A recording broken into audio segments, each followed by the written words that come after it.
Hello, good afternoon. Welcome back to another Crypto Sherpa current news update for November 21st, 2021. Hope you guys are having a fantastic day, staying safe, and let's go over the crypto news. Bitcoin's current price right now, you see, is just under 60,000. I know we touched it again, but we are just holding strong. Ethereum 43, Binance 594, Solano, Avalanche passed Shiba Inu. Next up, Doge. So yeah, that is the price current. Let's go over the news. El Salvador is building a city dedicated to Bitcoin. The city will be backed by $1 billion in Bitcoin bonds. And El Salvador is just doing a bunch of stuff. They are like ahead of the curve with the rest of the world. Everyone else won't be going, dang it, wish I got in the same time as El Salvador. But President Nayib Bukele announced that El Salvador would build Bitcoin City at Bitcoin Week 2021 last night. El Salvador plans Bitcoin City. El Salvador is doubling down on its commitment to Bitcoin. President Nayib Bukele announced that the Central American country, which introduced Bitcoin as legal tender in September, will be building a city dedicated to Bitcoin. In a presentation at Bitcoin Week 2021 last night, El Salvador's presidential office also tweeted the news following the announcement. Bitcoin City will have its own residential and commercial areas, restaurants, and plaza. Bukele said he also confirmed that residents would not be subject to income tax, property tax, capital gains tax, or payroll tax, although they will be required to pay a 10% value added tax to fund construction and services. The project will initially be funded by $1 billion in Bitcoin bonds.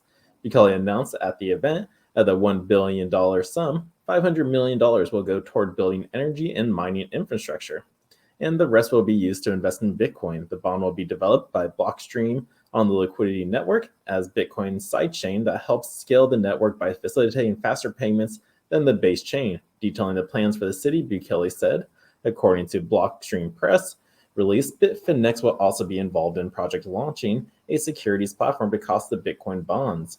Bitcoin City will be located near the Conchuguala volcano, and Bukele said the government would build a power plant nearby to provide energy for the city and mining Bitcoin. El Salvador began using its volcanoes to mine Bitcoin soon after the asset was introduced as an official currency. El Salvador adopted Bitcoin as a legal currency in September to mixed responses. Since the law came into effect, skeptical citizens have protested the move, despite Bukele's contradicted efforts to promote the asset. So, whoa, just all of that right there. They are, yeah, so no mining, but they are using volcanoes still. And like, just by them like building, saying they're going to be building all these mining rigs and everything, they are really just securing the network. So no matter what a country does, China, Russia, the United States, Europe, whatever anybody does, like banning Bitcoin or whatever, Bitcoin's not going to go away because you're going to have this entire country continuously mining the network. So unless like the rest of the world like goes, okay, we got to ban it, they're going to probably nuke El Salvador and the country just to turn off the network. But who's to say some country or some people out in their country are still mining the Bitcoin, and that just secures the blockchain. So it's just computers talking to each other. You can't destroy it, but these guys are ahead of the curve. All right, so way to go. Moving on. Next article up is Senator Loomis slams Hillary Clinton and advocates for stabilizing the U.S. dollar using Bitcoin. Cynthia Loomis, Republican senator for Wyoming, recently fired back at Hillary Clinton for deriding cryptocurrencies. She suggested that Bitcoin offers a hard money solution to the U.S. dollar's inflation problem. Loomis tells Clinton to embrace the future. Loomis' comments follow the cautionary words of former Secretary of State Hillary Clinton earlier this week in a panel discussion at the Bloomberg New Economy Forum in Singapore. The latter suggested that cryptocurrencies could destabilize nations. Today, Loomis responded to Clinton with the opposite perspective. In a tweet, she said that Bitcoin could help stabilize an otherwise unstable the U.S. dollar. Great leaders do not fear the future. America could win the future by embracing Bitcoin as hard money that can be used to stabilize USD and undo the tailspin that begun in 1971. So true. In 1971, President Nixon entirely abolished the gold standard, putting the U.S. money supply under the federal government's control. Since then, inflation has been a far more prevalent problem, and savings rates across the Western world have massively declined. Bitcoin is often promoted as a solution to the problem due to its absolutely fixed and non-manipulative monetary policy. The senator advocates for progress is at a direct jab at Clinton's branding as a politician. Running against Donald Trump in 2016 U.S. election, the former First Lady became an emblem of establishment politics, which Bitcoiners generally despise. That said, Trump has proven equally fearful and subject of cryptos. But yeah, Bitcoin can do that. Bring it to us. Like, the dollar has been dying. People should just realize that already. It started dying in 1971. As she said here, like, it's not backed by anything anymore. So Bitcoin can solve this problem just by it being so scarce and a fixed supply, and no one can change it. So that is it. Way to go. So this is coming from an article after a country that's already adopted Bitcoin, and they're doing great things, building cities, building schools. Yeah, so come on, America, embrace it, accept the future. Moving on. Next up, Shark Tank's Kevin O'Leary dramatically increasing exposure to crypto markets. And here's why. Shark Tank investor Kevin O'Leary says he plans to get far more exposure to the crypto markets before a massive fundamental development takes place.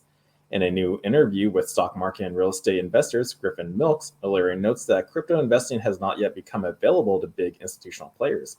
Many people don't know it yet, or don't know how to get exposure to the crypto markets. I know there's a lot of excitement out there, but much of what is going on in crypto is happening at the individual level, or at the hedge fund level, or the high net worth level, or the family office level. It's not happening yet at the institutional or pension of sovereign fund. Those customers that I know through my work in indexing have told me there's a great interest in allocating the crypto, but no compliance infrastructure that allows them to do it.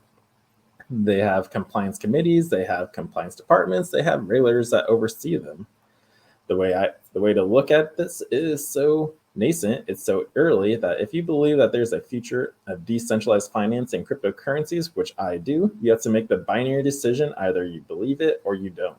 I'm not telling you people what to do, but I see no reasons in my personal position not to get some exposure while this grinds through the global compliance regulatory in every geography. It's worldwide. I think over time, because of the really persuasive argument of reducing fees, transparency, and speed of transactions in just the payment system and the global currency markets, there's so much potential. I'm a believer, and I see no reason to participate.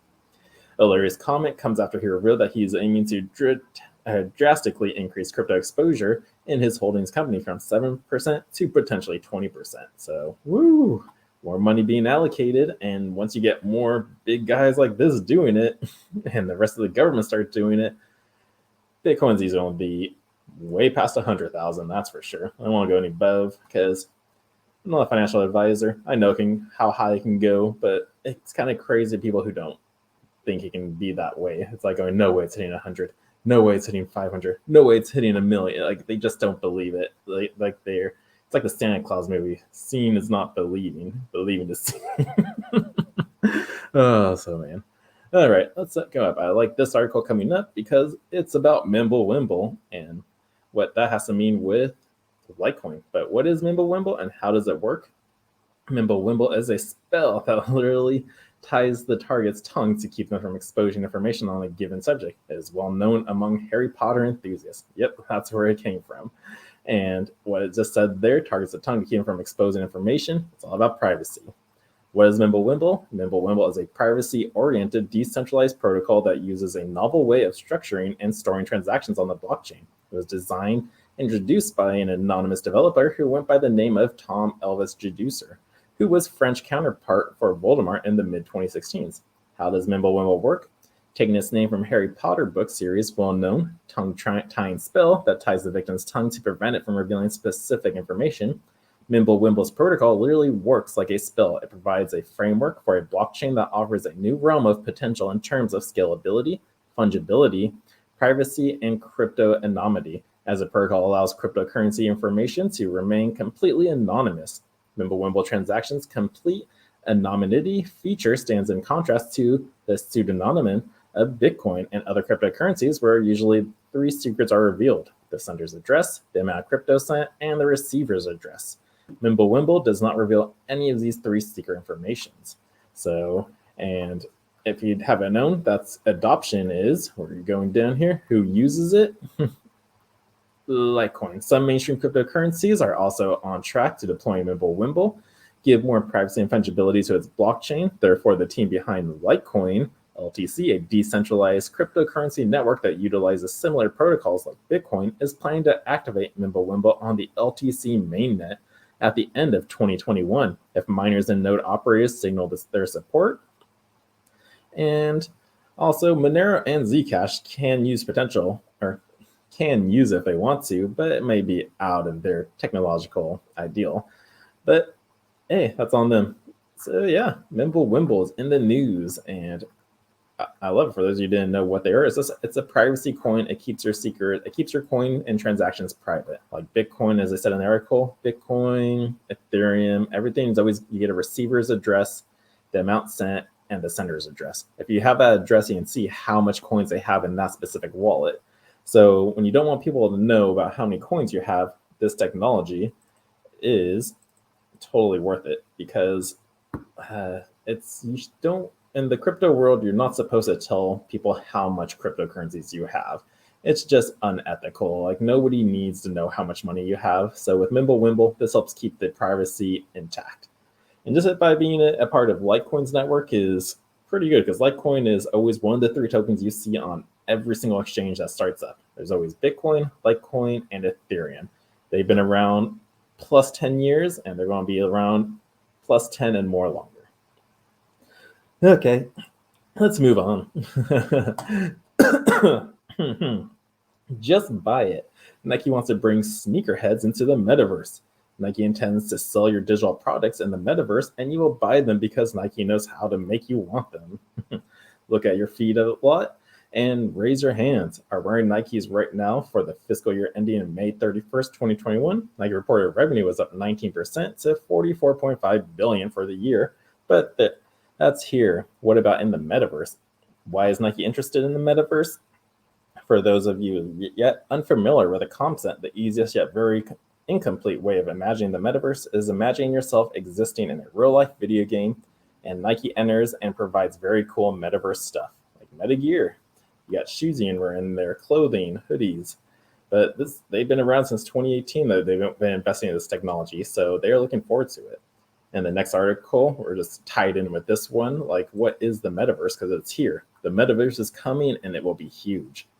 Imagine a world where you can exist as a digital representation of yourself or an avatar. Imagine being able to see and do things within this world that you cannot do in the real world. And imagine doing all these things from the comfort of your living room. Well, welcome to the metaverse.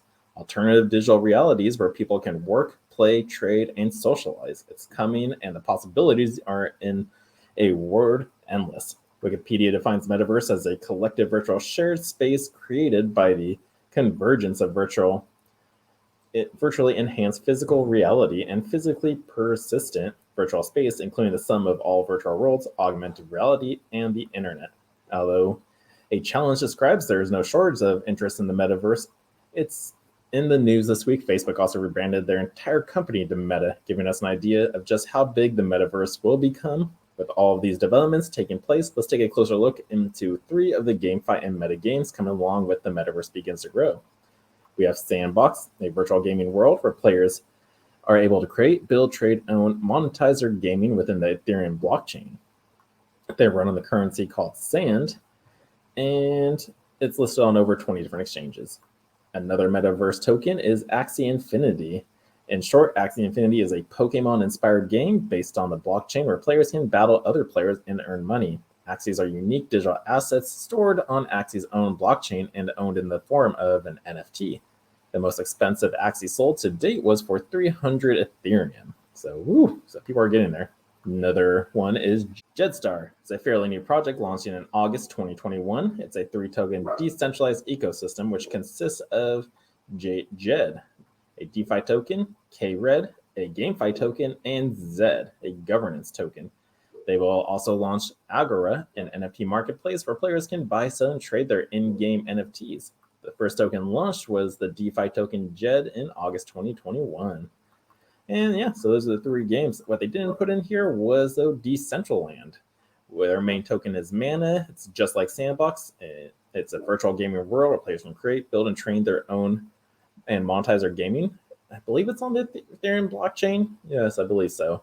And You can also gamble in that world. They have a space called Las Vegas Center, and you can just go to that zone, play some slot machines, play some blackjack, and you're using mana tokens. So you're actually using real currency in the real world that you can earn money and go hang out in a casino. So that's the metaverse for you. So people, that's it for the news today. If you got something from it, please give this video a thumbs up, like, and subscribe. And I will see you later tonight for that Divi project update. So guys, take care, stay safe, and I will see you again soon. Sherpa out.